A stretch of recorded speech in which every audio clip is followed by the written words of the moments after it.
السلام عليكم ورحمة الله تعالى وبركاته أصدقائي الكرام. رجعنا معكم في هذا الفيديو ورجعنا في قناة HE Official. لقد تغيبنا مدة 4 سنوات أو أكثر عن اليوتيوب، والآن سوف نقوم بالرجوع ومشاركة العديد من المواضيع على القناة. فأول شيء أودت أن أبتدئ به في القناة هو هذا الجهاز، جهاز سبوتنيك. كما ترون فهو جهاز رائع، أمانة جهاز رائع، لكن فيه بعض العيوب التي لا تغفر له أن يكون جهاز رائع.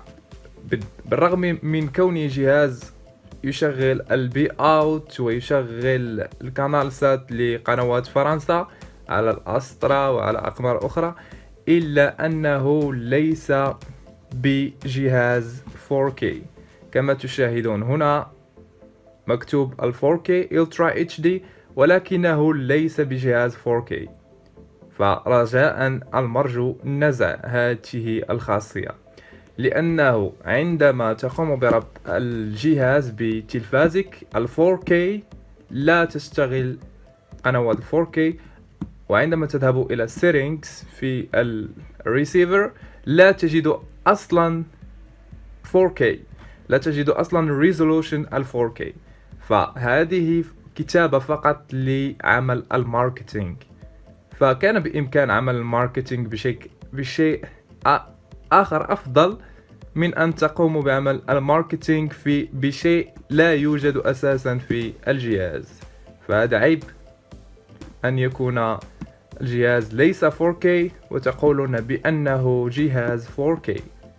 فمثلا عندما تدخل إلى الأكس بوكس 1 S تجد الريزولوشن 4K في السيتنجز، ولكن عندما تدخل لهذا الجهاز وتذهب إلى السيتنجز لا تجد تقنية 4K. فبالأمانة نحن لا نريد التطبيل لأي شخص كيفما كان نوعه، فإن كان الجهاز جيد ورائع فهذا يستحق ذلك، لأنه يشغل قنوات فرنسا، يشغل بي اوت كيو بدون انترنت، لديك 2 من الاي بي تي في على اطلس اي بي تي في، ولديك السيريز ولديك الافلام.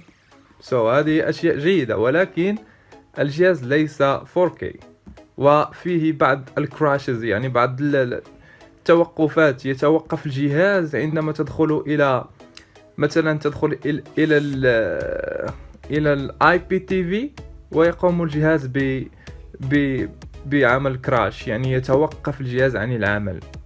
فيجب ان تنزع كابل الباور، وبالتالي تقوم بإعادة الباور إلى الجهاز لكي يشتغل مجددا. فأرجو من شركة تايجر أن تقوم بعمل أبديت جديدة لهذا الجهاز، فهو جهاز رائع كما أقول، لكنه ليس ب 4K. فإن كتبتم هنا 4K والجهاز لا يدعم أصلا ال 4K فكما أنكم تكذبون على اليوزرز. فرجاء لا تكتبوا أشياء ليس لها علاقة بالجهاز، فأصلا هو جهاز رائع. أحببت هذا الجهاز فقط أن تتركوا HD فقط.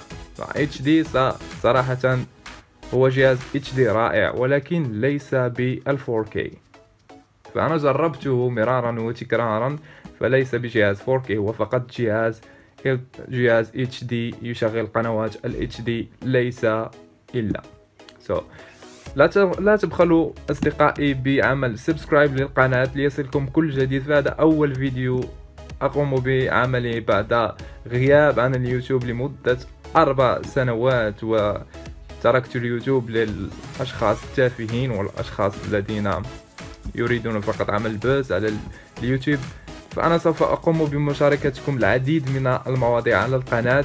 أنا مرجو عمل سبسكرايب أو شير للقناة مع أصدقائك لكي تتوصل، وعمل الرينج أو البال آيكون، عمل الجرس لكي تتوصلوا بالجديد عبر القناة. دمتم سالمين، والسلام عليكم ورحمة الله.